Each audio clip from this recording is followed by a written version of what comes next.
विश्वाधाम्बरोतः विश्वेधान्तरः पञ्चराद्विषेतमते पथिनामने त्वरि नमो करिकेशाय परिविता प्रेष्ठान्त नमो नमो बबुल्यासाय च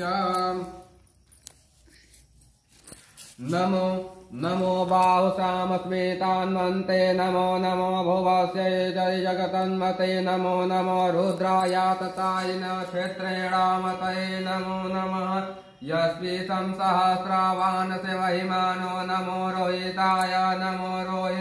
शिवतये वृक्षाणाय वतये नमो नमो भुवन्ता वैशावरकृततानस्य धीयानावते नमो नमो मन्त्रेण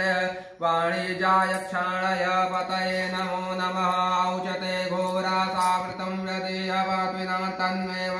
नमो नमः त्रितयन्वान्तिः नमः कृष्मानाय तदावते स्वदीनामतये नमो नमः सहमाय औषधेन दान्वितं दरिनामपतये नमो नमः सङ्गे कुकुमावृतं दरिनानापतये नमो नमो चेरोभ्यनं चिरङ्गरुडाय नामतये नमो नमः पचते नमो सुन्दरे यस्मृतं ये नमो नमो सिरन्दरे सोमसमेता सर्वादितं वदये नमो नमः विषवन्दरे दरम्बः शिवा सदाभ्यवृण्वातम तेन नमो नमो सवेद भवन्तु विद्वान्ते नमो नमः नमः नमः ऊर्ध्वं